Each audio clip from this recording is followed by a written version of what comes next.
একটি পাহাড়ি গ্রাম যেটা শহর থেকে ৩২০০ কিলোমিটার দূরে অবস্থিত। আর সেই পাহাড়ের চূড়ায় ছিল একটি পুলিশ কন্ট্রোল রুম, যেখান থেকে পুলিশ সারা শহর কন্ট্রোল করত। জায়গাটা যেমন দেখতে সুন্দর ঠিক তেমনি ভয়ঙ্কর ছিল।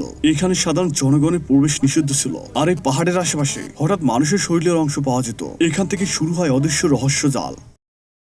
মুভির শুরুতেই আমরা মধু নামের এক ব্যক্তিকে দেখতে পাই যে সিগারেট খাচ্ছিল। একটু পর সে বাসে উঠে পড়ে তার কর্মস্থলে যাওয়ার জন্য। এখানে মধু পুলিশের চাকরি করত। মধু তার ছুটি কাটিয়ে তার কর্মস্থলে ফিরে যাচ্ছিল। লম্বা একটা সফরের পর মধু পঞ্চগ্রামে নেমে যায়। সেখানে নেমেই তার অফিসারকে ফোন করে জানিয়ে দেয় তার কাছে একটি সাদা পলিথিন ছিল আর তার কাছে একটি ব্যাগ ছিল। এখানে সে দোকান থেকে সিগারেট আর প্রয়োজনীয় খাবার কিনে নেয়। এরপর সে তার গাড়ির অপেক্ষা করতে থাকে, সঙ্গে সিগারেট খেতে থাকে। একটু পর তার গাড়ি চলে আসে। আসলে মধু যেখানে থাকতো সেখানে নির্দিষ্ট কোনো বাস ছিল না, কারণ এখানে পাহাড়ের রাস্তা খুবই খারাপ ছিল। গাড়িতে যাওয়ার সময় ড্রাইভার তার স্ত্রীর সাথে কথা বলতে থাকে। এখানে ড্রাইভারের স্ত্রী প্রেগনেন্ট ছিল, এই জন্য সে সব সময় তার খবর নেয়। ভিতরে মধু ড্রাইভারের কথা শুনে অস্বস্তি বোধ করতে থাকে। মধুর এরকম হওয়ার কারণ আমরা মুভির ভিতরেই জানতে পারবো। এখানে মধু যেখানে চাকরি করত জায়গাটা ছিল খুবই ভয়ঙ্কর, যেখানে সব সময় বৃষ্টি হতো আর বজ্রপাত হতো। কিছু সময় পর তার গাড়িটি এসে থেমে যায়, কারণ সামনের রাস্তা খারাপ হওয়াতে গাড়ি আর যাবে না। মধু গাড়ি থেকে নেমে জঙ্গলের ভিতর দিয়ে যায়। এক সময় সে একটি ঝর্ণার কাছে এসে দেখে গাছের শিকড়ে রক্ত লেগে আছে। মধু এটা দেখে দ্রুত সেখান থেকে চলে আসে। আর সামনে আসতে মধুর সাথে অন্য একজন ব্যক্তির দেখা হয়ে যায়। মধু ভাবে সে হয়তো তার সাথেই যাবে, কিন্তু একটু পর লোকটি তাকে বিদায় দিয়ে চলে যায়। মধু সেখানে কিছুক্ষণ বসে বিশ্রাম নেয়। তারপর সে সামনে এগোতে থাকে। সামনে এসে দেখতে পায় তাদের সাইনবোর্ডটি ঝড়ে পড়ে গেছে। পরে মধু সাইনবোর্ডটি লাগিয়ে দেয়। পরক্ষণে মধু তার ওয়্যারলেস অফিসে পৌঁছায়। শহরের প্রত্যেকটি অনলাইনে কন্ট্রোল রুম থেকে নিয়ন্ত্রণ করা হতো। একটু পর মধু জানতে পারে তার সতীর্থ রাজুর বিয়ে ঠিক হয়েছে। ১-২ দিন পরেই সে বাড়ি চলে যাবে। ভিতরে মধু সেই সাদা প্যাকেটটি ফ্রিজে ঢুকিয়ে রাখে। এখানে তাদের তেমন কোনো কাজ ছিল না, তারা শুধু ওয়্যারলেস দেখাশোনা করত। দুপুরে খাবার সময় মধু তার খাবার খেতে পারে না। পরে সে বাইরে এসে তার খাবারগুলো কুকুরকে দিয়ে দেয়। এখানে মোবাইলের নেটওয়ার্ক পাওয়া যেত না, যেটা যেত সেটি একটি মাত্র জায়গায় পাওয়া যেত। সেখানে যাওয়া সব সময় সম্ভব হতো না। একদিন সকালে ২ ছেলে তার মাকে নিয়ে পাহাড়ে ঘুরতে আসে। মহিলাটি বলে তার স্বামী এখানে চাকরি করত, কিন্তু হঠাৎই তার মৃত্যু হয়। মহিলাটি মধুকে বলে এখানে আমার ছেলেদের তার বাবার কর্মস্থল দেখাতে নিয়ে এসেছে। সেখানে আবহাওয়া দ্রুতই পরিবর্তন হতো। কুকুরগুলো আগে থেকেই ঘরে ঢুকে যেত। মধু সেই মহিলা ও তার ছেলেদের তার রুমে আসতে বলে, কিন্তু মহিলার একটি ছেলে বাইরে চলে যায়, কারণ গাড়ির চাবি খুঁজতে। এদিকে তখন খুব বিদ্যুৎ চমকাতে থাকে। হঠাৎই একটি জোরে বজ্রপাত ঘটে। মধু তাদের ঘরে বসিয়ে তার ছোট ভাইকে খুঁজতে যায়, কিন্তু মধু দেখে তার ভাই বজ্রপাতে মারা গেছে। কিছুক্ষণ পর পুলিশের গাড়ি এসে সেই লাশটিকে নিয়ে চলে যায়। পরের দিন সকালে রাজু বাড়ি যাওয়ার জন্য বেরিয়ে আসে। আর যাওয়ার আগে মধুকে বলে এখন যে অফিসার আসবে আমি তাকে প্রয়োজনীয় সবকিছু নিয়ে আসতে বলছি। এটা শুনে মধু একটু খুশি হয়, কারণ অনেকদিন পর সে নিজেকে মুক্ত মনে করে। সে খুশিতে ফ্রিজ থেকে মাংস বের করে রান্না করতে থাকে। সেদিন দুপুরে সুধীর নামের এক পুলিশ অফিসার আসে। সুধীরকে দেখে মধু তার কাছে আসে। সুধীর সাথে করে 2টি মদের বোতল নিয়ে আসে। পরে সুধীর মধুকে বলে আমার বিয়ে হয়ে গেছে। পরে সুধীর তার কাগজপত্র মধুর কাছে দেয়। মধু একটু খুশি হয়, কারণ তাকে একা থাকতে হবে না। পরে সুধীর মধুর রান্না করা মাংস খেয়ে খুব প্রশংসা করতে থাকে, কিন্তু হঠাৎই মধু বাইরে গিয়ে বমি করতে থাকে।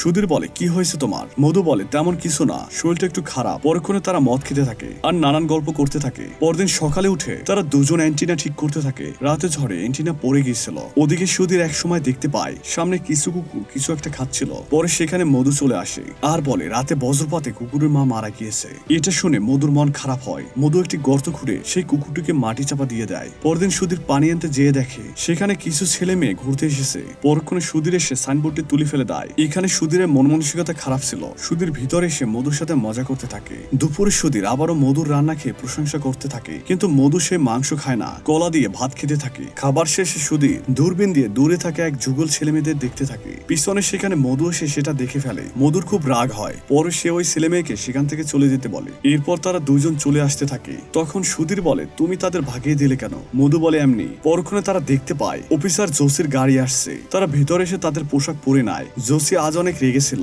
আর ফোনে কার সাথে যেন কথা বলছিল। মধু তার কনস্টেবলকে বলে স্যারের কি হয়েছে?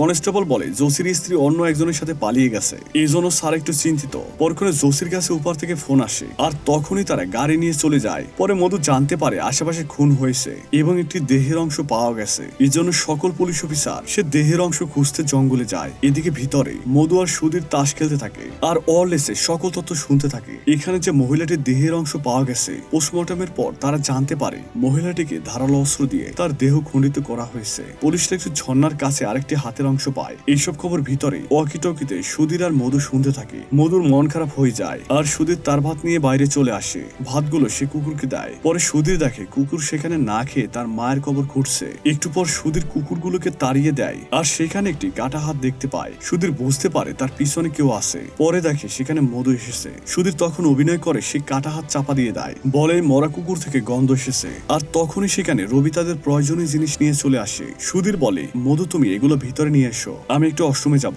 এখানে মধু সুধীরের উপর নজর রাখে। পরে মধু ওয়াশরুমের সামনে চলে আসে। বাইরে মধু ওয়াশরুমের দরজা ধাক্কাতে থাকে। ভেতরে সুধীর দরজা খুলতেই মধু বলে, তুমি পানি না নিয়ে ভিতরে ঢুকলে কেন? উত্তরে সুধীর কিছুই বলে না। বাইরে এসে তারা অকিটকিতে জানতে পারে সেই লাশের আরো একটি পা পাওয়া গেছে। সুধীর দেখে বাইরে পুলিশের টিম সেই লাশের দেহের অংশ খুঁজছে, যেটা তাদের অফিসের আশেপাশে।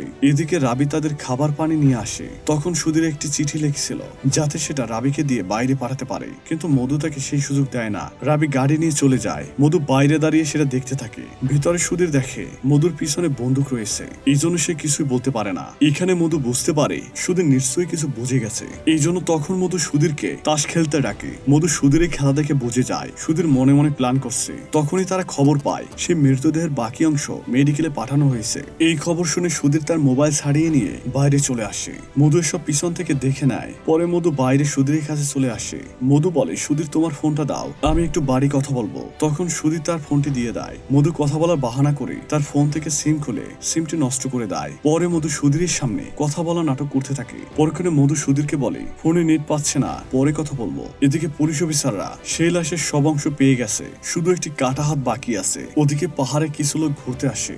মধু সেই লোকদের সেখান থেকে চলে যাওয়ার জন্য বলতে চায়। এই সুযোগে সুধীর ফোন দিয়ে বাকি কাটা হাতের অংশের কথা বলতে থাকে, কিন্তু বাইরে থেকে মধু সেটা ওয়াকিটকিতে শুনে ফেলে। একসাথে সুধীর শহরে ওয়াকিটকি লাইন বন্ধ করে দেয় যাতে পুলিশ অফিসাররা এখানে আসে। সুধীর যেমনটা ভেবেছিল ঠিক তেমনটাই হয়েছিল।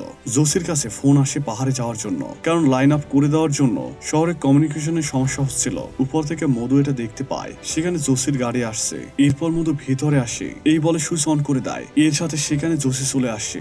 জোসি ভিতরে আসতে তাদের কাজের প্রশংসা করে। পরে জোসি বলে, সুধীর কোথায়? তখন মধু বলে, স্যার একটু বাইরে গেছে। একটু পর জোসির মতো চাপ দেয়, সে পাহাড়ের কিনারায় চলে আসে। পিছন থেকে মধু বলে, স্যার এখানে বড় সাপ আছে, আপনি প্লিজ ভিতরে আসুন। জোসি তার কথা শুনে সেখান থেকে চলে যায়। তখন সেখানে আমরা দেখতে পাই নিচে সুধীরের হাত পা বাঁধা ছিল।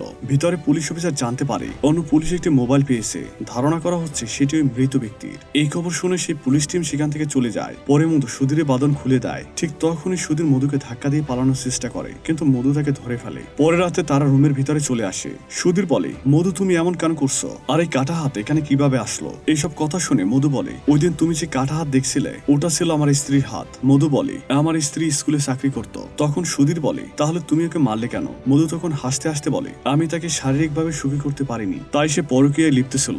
একদিন আমি বাসায় যেয়ে দেখি আমার স্ত্রী আত্মহত্যা করছে আর একটি চিঠি লিখে গেছে। চিঠিতে লেখা ছিল সে শুধু আমার দেহ চায় কিন্তু আমাকে চায় না। এইসব দেখে মধু সেই দিন খুব কান্না করছিল। আর তার স্ত্রী ফোন চেক করতেই সেই ব্যক্তির নাম পেয়ে যায়। এসব ঘটনা জানতে পারলে অনেক সমস্যা হবে। এইভাবে সে তার স্ত্রী দেহ টুকরো টুকরো করে কেটে ফেলে। মধু বলে, আমি শুধু বদলা নেওয়ার জন্য অপেক্ষা করছিলাম, কিন্তু এখন সেই সময় এসেছে।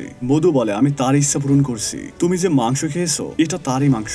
এই কথা শুনে সুধীর অবাক হয়ে যায় আর পরে বমি করতে থাকে। এখানে সুধীর ওই ব্যক্তি যে কিনা মধুর স্ত্রীর সাথে পরকীয়ায় লিপ্ত ছিল। এদিকে পুলিশ মধুর স্ত্রীর ফোনটি পেয়ে যায়। পরক্ষণে সেই অফিসার তার স্ত্রী চ্যাট লিস্ট চেক করতে থাকে। এসব দেখে তারা সব বুঝে যায়। পুলিশ অফিসার সুধীরকে গ্রেফতারের আদেশ দেয়। অফিসার জোশী তার টিম নিয়ে রওনা হয়ে যায় সুধীরকে ধরতে। আর সে রাতে বৃষ্টি হয় আর বিদ্যুৎ চমকাতে থাকে। এদিকে মধু সুধীরকে এন্টিনায় তারের কাছে বেঁধে দেয় আর মধু একটা বজ্রপাতের অপেক্ষা করতে থাকে। কিছুক্ষণ পর সেখানে খুব বৃষ্টি শুরু হয়। এর মধ্য দিয়ে অফিসার জোশী তার গাড়ি নিয়ে আসতে থাকে। একটা সময় গাড়ি পৌঁছে যায় আর হঠাৎই একটা বজ্রপাত পড়ে। এটা দেখে মধু ভয়ে দৌড়ে সে গাড়ির সামনে চলে আসে। পুলিশ তাকে ধরতে মধু বলে, স্যার সুধীর বজ্রপাতে মারা গেছে। পরক্ষণে সেই পুলিশ অফিসাররা সুধীরের লাশ দেখতে থাকে আর সকাল হতে সেখানে ফরেন্সিক টিম চলে আসে। এদিকে জোশী তার উপরের অফিসারকে সব ঘটনা খুলে বলে। জোশী মধুকে বলে, তুমি এখন যেতে পারো। এই কথা শুনে মধু যেতে থাকে। ঠিক সেই সময় জোশী দেখতে পায় মধুর পিছনে শার্ট ছেঁড়া। এটা দেখে জোশী সেই এন্টিনার কাছে আসে আর দেখতে পায় মধুর শার্টের অংশ। এদিকে মধু সেখানে চলে যেতে থাকে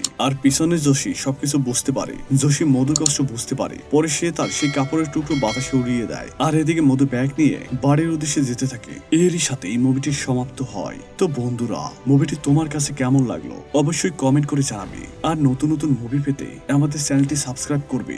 ধন্যবাদ।